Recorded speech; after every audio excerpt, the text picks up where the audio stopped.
Wow, did I just get triggered? Maybe I did. But okay.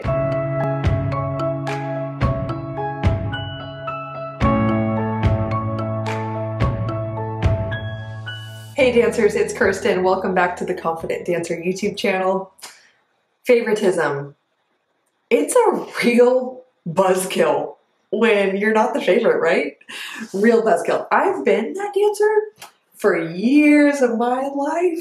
How many of you relate? Chances are if you clicked on this video, you do. And I'm here for you, sister or brother or whomever, because I want to give you some tips on how to actually deal with favoritism in the dance world, ballet world, because it's real, it happens, we all experience it. So here are some lessons that I've learned about how to deal with it that I think will really help you. So let me know in the comments which tips really click with you. I'd love to hear what you're excited to put into practice. Your comments always mean a lot and it's great to get feedback. So let me know and let's just get into it. Number one, recognize that the teacher playing favorites and who they choose as a favorite really has so much more to do with them and their personal bias than like the objective truth about who is the best dancer and who has potential a lot of times. Now, there are times where it's like, there's this dancer who just clearly has like all-star potential and they're getting the attention for obvious reasons. Let me tell you, first, it says a lot about the teacher if they have such a fixed mindset where they just want to only invest in people who seem worth their time. Like that is such a bogus,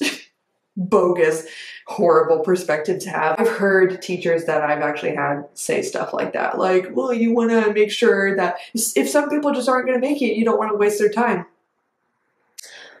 If they are paying tuition, I'm talking to the teachers who definitely aren't watching right now, but if you are, if they're paying tuition, they're worth your time, okay? If they're breathing, they're worth your time. So just saying that. Anyway, wow.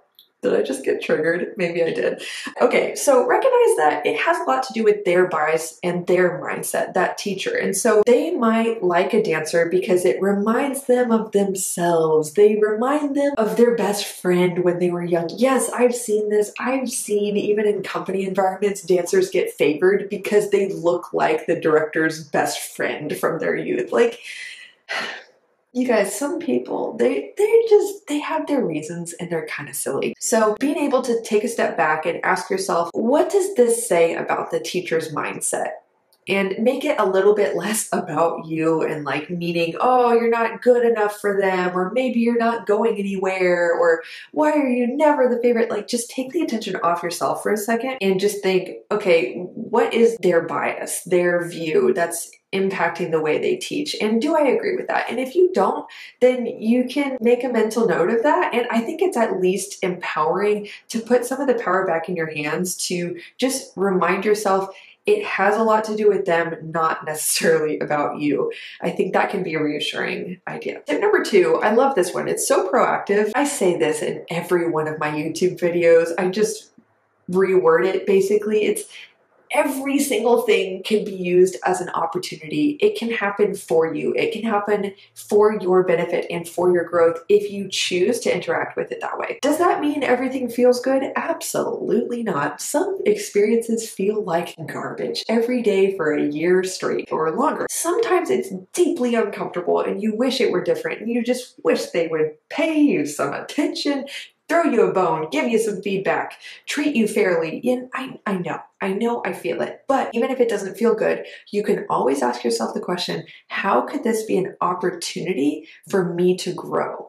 And I think this is such a good opportunity in the example of favoritism to practice becoming your own best teacher and your own advocate. You know, if you're upset that someone isn't teaching you properly and they're not giving you good feedback, letting you know when you do something well, I think it's a great opportunity to practice being that for yourself. I'm dead serious. You know, that might seem like, oh, that's just cutesy advice. No, it's not. You know, the best teammate is going to be you with yourself sometimes. So I always tell dancers, especially those that I work with, like, be on your own team. Because sometimes in the ballet world, dance world in general, there's no one on your team. Like, or it feels like there's not, even if there is. Chances are your mom is still out there somewhere, like, Even if you moved away from home, she's on your team, or someone, someone, even if it's a friend, you are seen by someone. And it's important to recognize that and tell them thank you and be grateful for them. But sometimes it feels like no one's on your team. So ask yourself, how could this be an opportunity for me to be my own teacher, give myself feedback, set an intention and a goal for the class, and then also tell yourself when you do something well, celebrate it. That is such a good chance to grow in practicing that. It's also a great opportunity to practice separating yourself from needing external validation to feel good about yourself. Not a fun lesson to learn, but sometimes these things are a blessing in disguise because you realize it will be miserable for you in the class if you don't start telling yourself, good job, that was good. If you don't start looking for the good and building yourself up, if someone else isn't doing it for you, it's a great chance to realize the power of doing it for yourself. Hey dancers, I wanted to just briefly take a pause in this video to talk to you about the Confident Dancer Coaching Program, which is an opportunity to work with me individually as your mindset coach to help you develop the confidence to truly feel and dance your best consistently. So much of being the dancer you want to be is a mental game. We know that. And if you're struggling with self-doubt, performance anxiety, low self-esteem, perfectionism, comparison, overthinking, all that stuff, I've seen it, I've lived it, I see it in clients all the time, and to walk them through this journey of supporting them and equipping them with the real tools and mindset shifts and insights to build the confidence that they've always wanted, it's so incredible. And so change is absolutely possible for you, even if you think, no, I'm a chronic overthinker, I can't.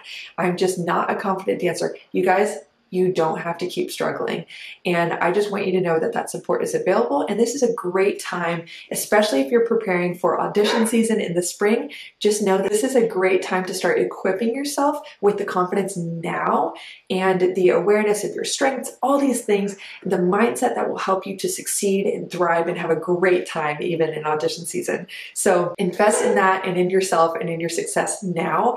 And the way that you can learn more about the Confident Dancer Coaching Program and take the next step to working together is visit theconfidentdancer.com or kirstenkemp.com. They both lead to the same website. You can learn more about my services there, see amazing testimonials from past clients I've worked with, excuse my dog barking, and also you can reach out to apply for a free 30-minute consultation where you and I can discuss your challenges, your goals, and see if working together would be a great fit. So I can't wait to speak with you and support you, and let's go on with the rest of the video. Next, I love this one. If your teacher is the kind where it's like sometimes teachers play favorites, and the worst case is when they're nice to some dancers and just actually mean to you, like, ooh.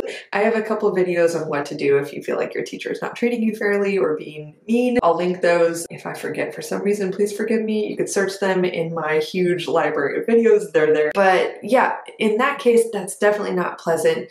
And there are things you can do about it. Now, in the example that you just feel ignored, which also I know it's not pleasant, feeling invisible, like, listen, heart-to-heart moment, confession. You know, I'm like a social butterfly at this point in my life, but when people are like, oh, I feel like you just make friends so easily and I don't, I'm like, stop right there. For the first 20 years of my life, I have an identical twin sister, and basically no one knew how to say my name right or said my name or remembered my name. I felt pretty invisible. So wow, that was a sob story. I was not saying that for you to feel bad for me because it's turned up in recent years, but I'm just saying I understand that that doesn't feel good to feel invisible. And so my point here is if you feel like they're not seeing you, it's really just a chance for you to go all out. Like if they're not looking at you, if they're not giving you the time of day, why not choose to make it the opportunity for you to stop dancing for them and making sure they're looking at you? You just, so corny, but literally dance like no one's watching. I know that's like the corniest thing I've ever said on this YouTube channel.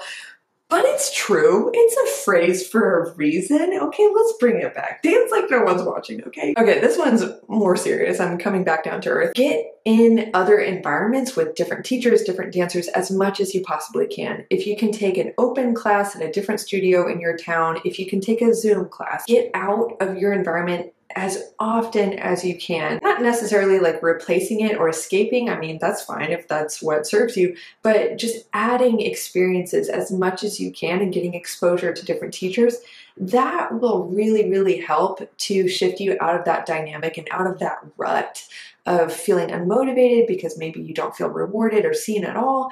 So get out of your environment, shake it up. That will really help to reinvigorate you. Second to last is talk to the teachers. If appropriate, you can talk to them and ask them for more feedback. Now, I really encourage you to use the word feedback specifically because you can ask for more corrections. That's perfectly fine. But I find that feedback is really helpful because you can specifically say, I would really love more feedback. So if there's something I'm doing well that you want me to do more of, please let me know. If there's a correction you have, I'd be happy to hear it. Sometimes we just say corrections, and that might be helpful, like maybe a step in the right direction, but I think it is really important to use your words intentionally and help them to see or insinuate that you want both. We want the corrections that will help us to see our blind spots and help us move forward. But if you only get corrections all the time and you don't get a good job for that every once in a while, that can also create an imbalance in your perspective where you feel like there are just all these things that you need to fix. And it's really nice to be reminded of what you're doing well. So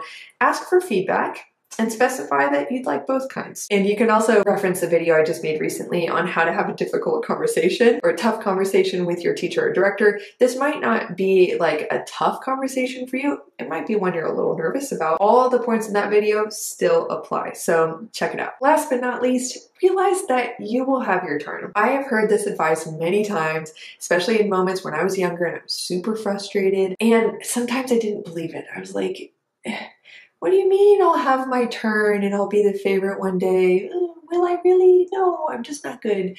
No, you really will. I believe everyone has their own gifts, and yeah, I think there's truth to sometimes maybe that won't come to be true for you in your dance journey. I hope it will. I think it probably will. If you expose yourself to different teachers, you'll have someone who believes in you, who sees you. The more you expose yourself to different teachers, the more you give yourself a chance for that to be true, that you'll have your turn one day. I do think it really comes to be true.